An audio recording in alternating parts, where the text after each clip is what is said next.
Doctor ortho Ayurvedic oil and capsule. अब दर्द भी घुटने टेकेगा। बुधवार को संसद में जबरदस्त हंगामा। राहुल समेत कांग्रेस सांसद काले कपड़े पहनकर पहुंचे।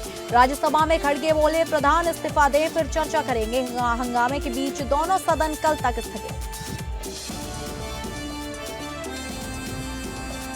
जंतर मंतर पर सीजेपी का प्रोटेस्ट जारी। पटना, जयपुर, भोपाल में भी भारी विरोध प्रदर्शन। उधर नड्डा और जितेंद्र सिंह मेदांता में वांगचुक से मिले। उत्तर प्रदेश में मिशन 2027 में जुटी बीजेपी का बूथ विजय अभियान शुरू। 403 सीटों पर बूथ अध्यक्ष सम्मेलन आयोजित किए जा रहे। संगठन को धार देने की कवायद। फिल्म और टीवी की दुनिया में झारखंड सरकार की ऐतिहासिक पहल। झारखंड में खुलेगा फिल्म और टेलीविजन इंस्टीट्यूट। मुख्यमंत्री हेमंत सोरेन की उपस्थिति में जेएफडीसी और एसआरएफटीआई के बीच एमओयू पर हुआ हस्ताक्षर।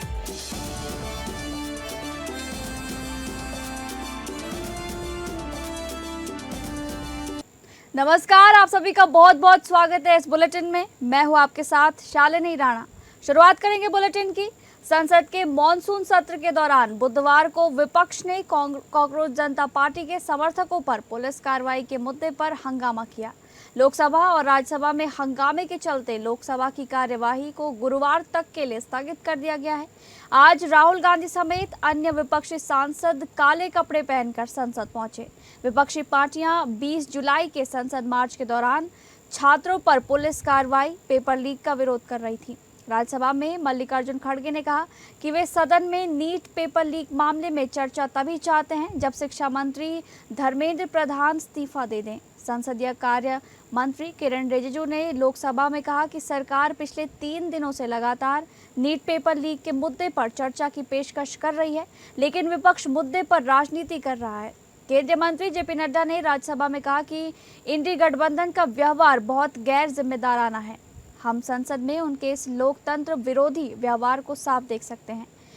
इसी पर राजनाथ सिंह ने कहा कि दिल्ली में जारी विरोध प्रदर्शन गंभीर चिंता का विषय है। यह अत्यंत दुर्भाग्यपूर्ण है कि हमारे देश के छात्रों और युवाओं को कुछ लोग अपने राजनीतिक स्वार्थों की पूर्ति के लिए एक राजनीतिक औजार के रूप में इस्तेमाल करने का प्रयास कर रहे हैं। वहीं कांग्रेस सांसद प्रियंका गांधी वाड्रा ने छात्रों के मुद्दे पर केंद्र सरकार पर निशाना साधा। उन्होंने कहा कि छात्रों की मांगें जायज है और वे अपने अधिकारों के लिए आवाज उठा रहे हैं। प्रियंका ने आरोप लगाया कि शिक्षा का बजट 1.4 लाख करोड़ रुपए है, जबकि सरकार अडानी और अंबानी के 16 लाख करोड़ रुपए के कर्ज माफ कर रही है। इस बीच टीएमसी सांसद कल्याण बनर्जी को पूरे मॉनसून सत्र से निलंबित कर दिया गया है। कल्याण के खिलाफ ये कार्रवाई महिला सांसदों के खिलाफ अभद्र भाषा का इस्तेमाल करने पर की गई थी। दरअसल मई 2026 में तृणमूल कांग्रेस की सांसद काकोली घोष दस्तीदार ने लोकसभा अध्यक्ष ओम बिरला को पत्र लिखकर कल्याण बनर्जी के खिलाफ औपचारिक शिकायत दर्ज कराई थी, जिसके बाद टीएमसी सांसद कल्याण बनर्जी मॉनसून सत्र से सस्पेंड कर दिए गए।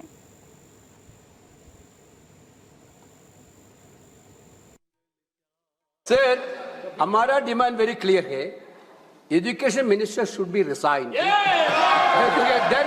Then one more. आप चर्चा में if you accept adjournment motion पर चर्चा करो सर। अध्यक्ष महोदय जी, adjournment motion 3 दिनों से सरकार की ओर से हमने ऑफर किया हुआ है। मैं औपचारिक तौर पर आज फिर माननीय स्पीकर महोदय आपके साथ से, अब सुनिए ना, आपने बात कहा है तो सुनिए ना। सरकार नीट पेपर लीक का चर्चा के लिए पूरी तरह से तैयार है और हमने पहले दिन से कहा है, जब चर्चा होती है तो किसी नियम के तहत होना पड़ता है और इसका व्यवस्था बनाना पड़ता है। ये मुद्दा कांग्रेस, समाजवादी पार्टी, बीजेपी का नहीं है। ये मुद्दा युवाओं और छात्र नौजवानों का है। आपने इनको बुलवा दिया, क्या समझौता कर लिया आपने क्या? वहीं दिल्ली के जंतर मंतर पर कॉकरोच जनता पार्टी का प्रदर्शन जारी है। छात्रों की मौजूदगी में पूरा इलाका आंदोलन का गढ़ बना हुआ है। प्रदर्शनकारियों के कब्जे में जंतर मंतर रोड के साथ टॉलस्टॉय रोड भी आ गया है, जबकि जनपथ, संसद मार्ग व अशोक रोड के साथ कन्नॉट प्लेस भी आवाजाही में आवाजाही जारी है, जिससे वहां भारी सुरक्षा बल की मौजूदगी और बैरिकेडिंग है। जंतर मंतर पर लगातार तीसरी रात भी हजारों प्रदर्शनकारी डटे रहे। इनमें से 20 जुलाई को संसद मार्च के दौरान पुलिस की लाठियों, आंसू गैस के गोलों का शिकार हुए लोग भी शामिल थे। सीजेपी ने बताया कि संसद मार्च के दौरान हिरासत में लिए गए सभी प्रदर्शनकारियों को रिहा कर दिया गया है, जिसके बाद पुलिस हेडक्वार्टर के बाहर चल रहा धरना खत्म कर दिया गया। सीजेपी फाउंडर अभिजीत दिपके ने कहा कि अब हम सरकार के पास नहीं जाएंगे, बातचीत करनी है तो सरकार जंतर मंतर पर आए। वहीं दिल्ली के अलावा अब पटना, भोपाल, लखनऊ समेत कई अन्य शहरों में बुधवार दोपहर को प्रदर्शन हुआ। पटना में तो बीच सड़क पर बीजेपी और कांग्रेस के कार्यकर्ता आपस में भिड़ गए। इस दौरान पत्थरबाजी की घटना भी सामने आई है। उधर केंद्रीय मंत्री जेपी नड्डा और जितेंद्र सिंह गुरुग्राम के मेदांता अस्पताल में सोनम वांगचुक से मिले। वांगचुक 28 जून से अनशन पर हैं और दिल्ली हाईकोर्ट के निर्देश पर उन्हें सफदरजंग अस्पताल से मेदांता में भर्ती कराया गया। हमारा आंदोलन ऑलरेडी 2 जीत हासिल कर चुका है। जिस देश में लोग सवाल पूछना भूल गए थे, जिस देश में सरकार को क्रिटिसाइज करना, सरकार से सवाल करने को देश 2 बांट गया था, उस देश को हमने अब फिर से जगा दिया और अब ये देश उनसे सवाल कर रहा है।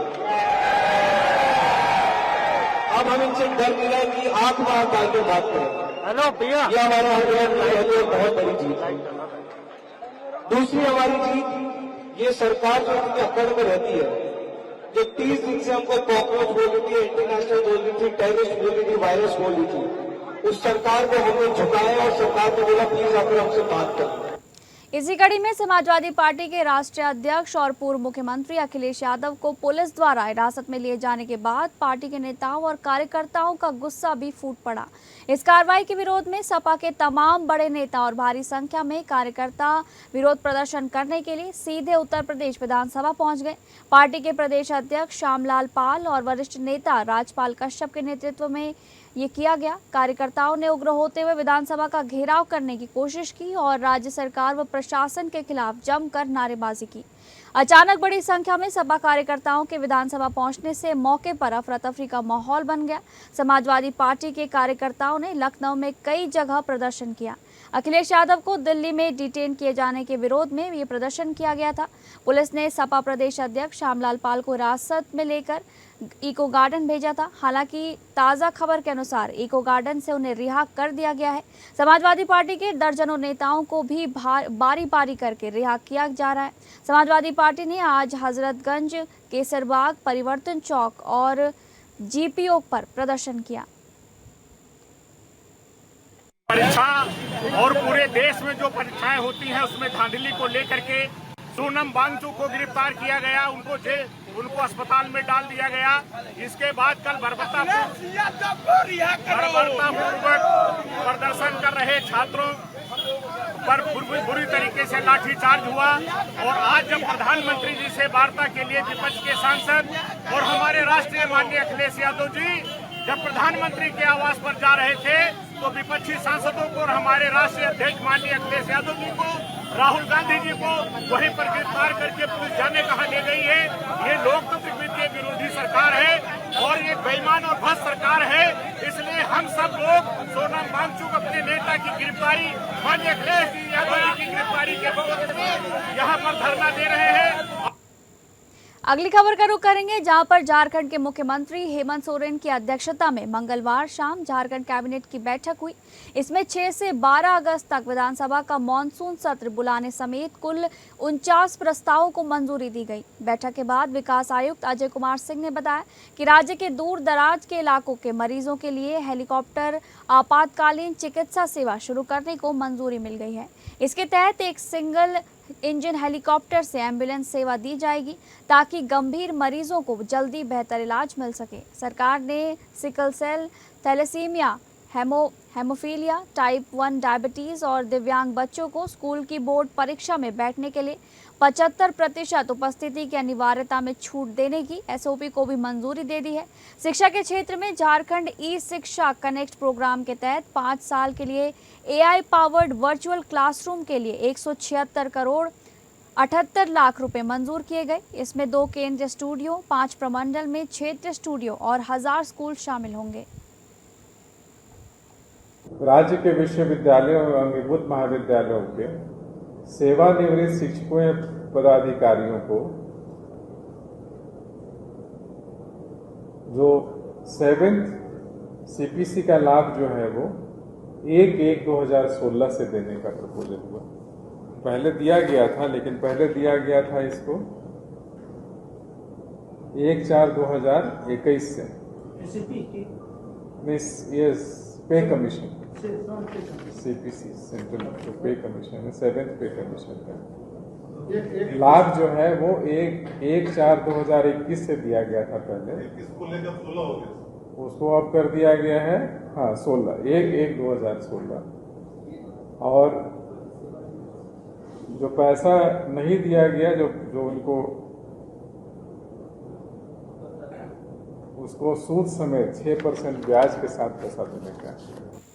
झारखंड की राजधानी में आज फिल्म और टेलीविजन इंस्टीट्यूट ऑफ झारखंड की स्थापना को लेकर एक विशेष कार्यक्रम के तहत राज्य सरकार द्वारा ऐतिहासिक कदम उठाया गया है, जिसके तहत Jharkhand film development corporation limited और सत्यजीत रे film and television institute Kolkata के बीच MOU हस्ताक्षर हुआ। इस कार्यक्रम का शुभारंभ राज्य के मुख्यमंत्री हेमंत सोरेन की उपस्थिति में हुआ।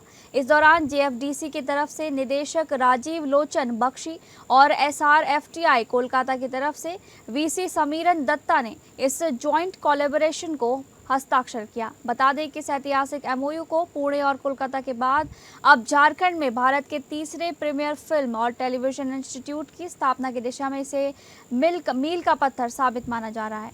जिसके अंतर्गत युवाओं और कला प्रेमियों को फिल्म और टेलीविजन दुनिया से जुड़े बेहतरीन शिक्षा का माहौल देना, राज्य की सांस्कृतिक पहचान को बढ़ावा देना, स्किल डेवलपमेंट से लेकर राज्य की आर्थिक विकास और रोजगार के नए अवसर मिलने की असीम संभावनाएं जताई जा रही हैं। और एक बहुत बड़ी फौज कैमरे के पीछे भी होता है।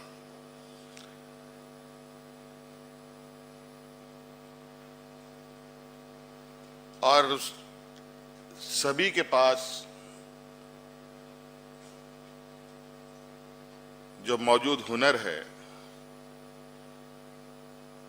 उन सभी हुनरों को एक प्लेटफॉर्म पे लाने का काम ही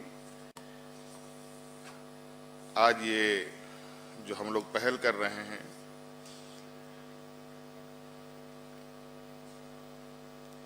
ये प्लेटफॉर्म करेगी।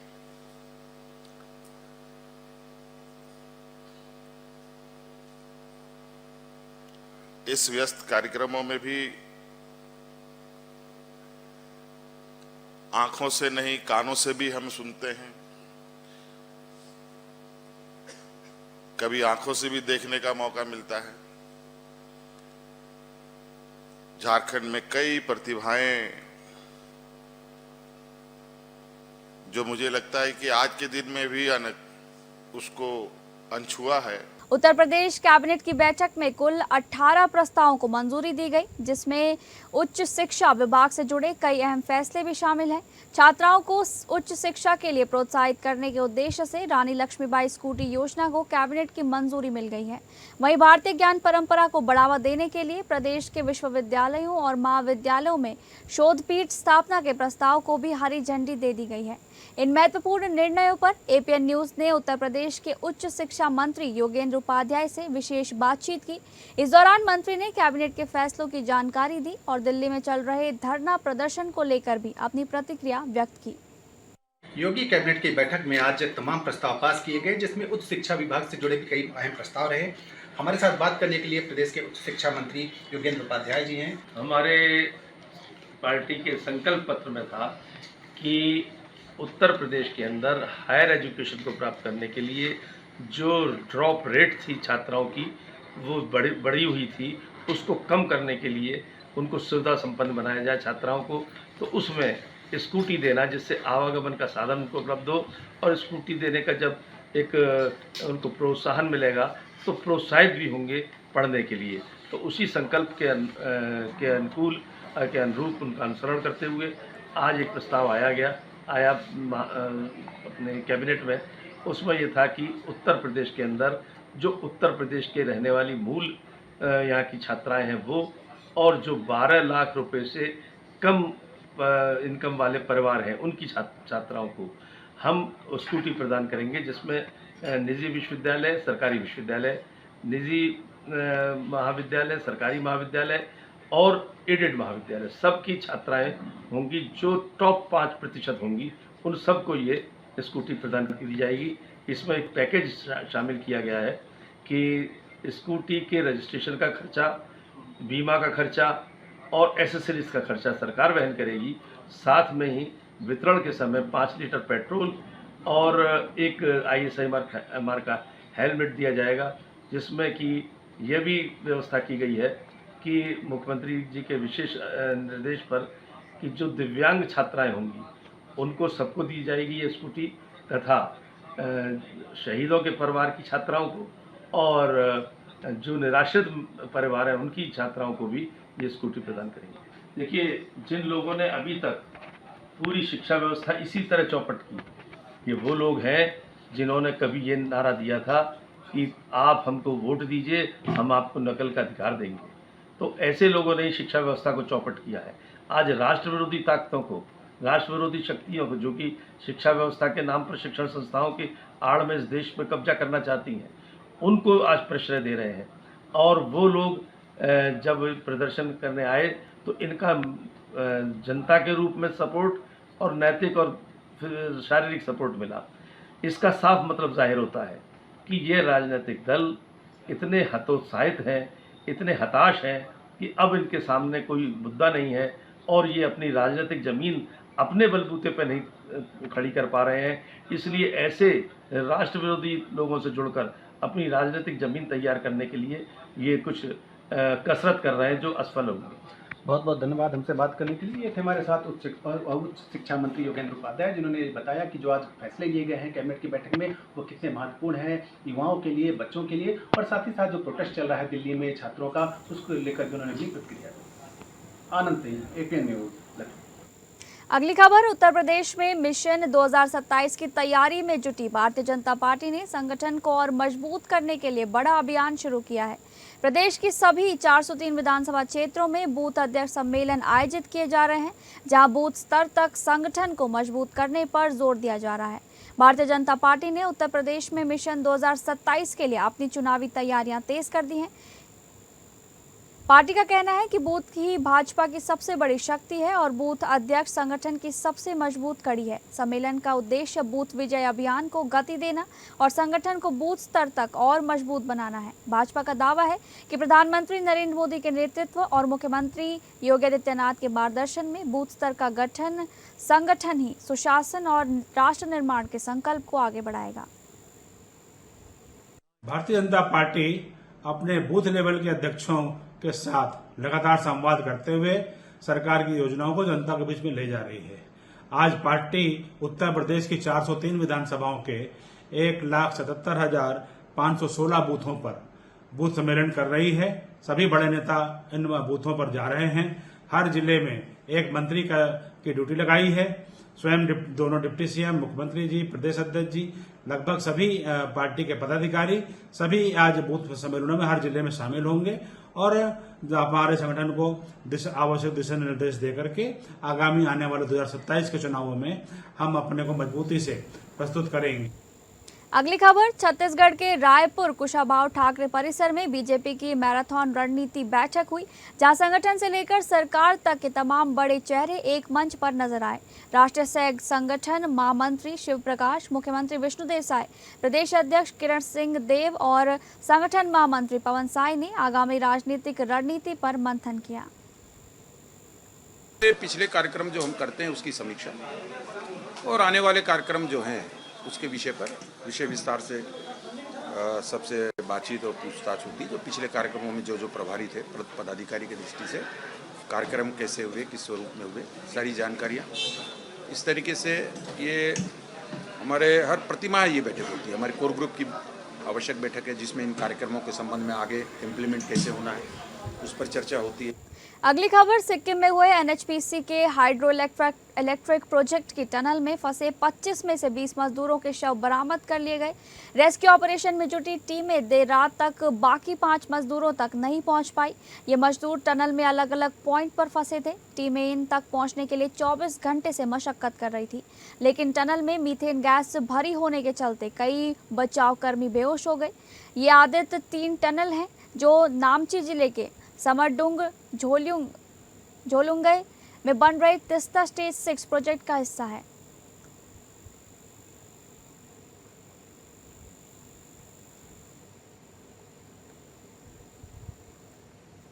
उत्तराखंड के केदार घाटी में मंगलवार रात हुई बारिश के बाद गौरीकुंड से लगभग 1 किलोमीटर आगे छौड़ी के पास केदारनाथ पैदल मार्ग पर बोल्डर और पत्थर गिरने से मार्ग बाधित हो गया है।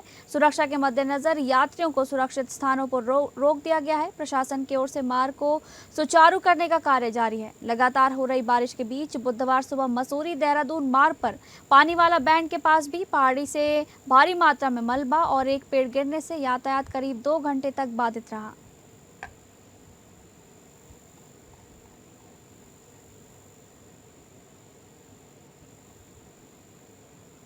वहीं बिजनौर में जिस महिला की मौत को पहले गुलदार का हमला माना जा रहा था, उस मामले में पुलिस ने चौंकाने वाला खुलासा किया है। पोस्टमार्टम रिपोर्ट और गहन जांच के बाद पता चला है कि महिला की मौत गुलदार के हमले से नहीं बल्कि उसके ही छोटे बेटे ने गला दबाकर की थी। हत्या के बाद आरोपी ने घटना को गुलदार के हमले का रूप देने की कोशिश की। दीपा के ग्राम अजूपुर जट से डायल 112 के माध्यम से सूचना प्राप्त हुई कि गांव की एक महिला जिसकी उम्र 70 वर्ष है, उसकी गुलदार द्वारा हमला करने की वजह से मौके पर दुखद मृत्यु हो गई है। इस सूचना पर तत्काल थाना पुलिस तथा फील्ड यूनिट मौके पहुंची तथा घटना का निरीक्षण किया गया तथा मृतका के शव का पंचायतनामा करा करके पोस्टमार्टम जिला अस्पताल मोची भेज दिया गया तथा इस क्रम में यह अवगत कराना है कि कल दिनांक 21 जुलाई को पंचायतनामा के पश्चात जो पीएम किया गया था उसका रिपोर्ट का अवलोकन करने पर ज्ञात हुआ कि मृतका की मृत्यु गला घोटने के कारण होना पाया गया है। इस क्रम में जब जांच पड़ताल किया गया तथा पूछताछ की गई तो इस पूछताछ के क्रम में मृतका के छोटे बेटे जिसका नाम बहाल सिंह है, उसके द्वारा पूछताछ में बताया गया कि उसका तथा उसकी मां का आए दिन पारिवारिक कलह विवाद हुआ करता था तथा झगड़े होते रहते थे। इसी दौरान ही दिनांक 20 जुलाई को जब मृतका अपने खेत में घास काटने के लिए गई हुई थी, उसी दौरान ये भी खेत में घास काटने गया हुआ था तथा इनमें आपस में कहा सुनी तथा गाली गलौज हो गई, इसलिए आवेश में आकर के इसके द्वारा अपनी मां का गला घोटकर हत्या कर दिया गया।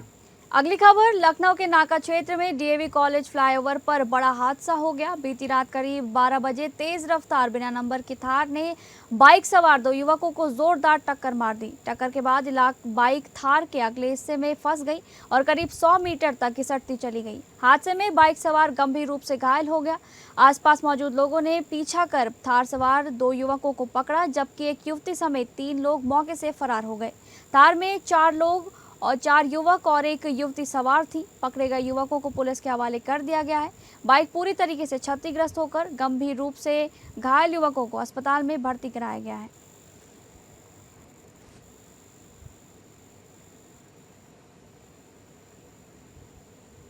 तो फिलहाल इस बुलेटिन में बस इतना ही। नमस्कार।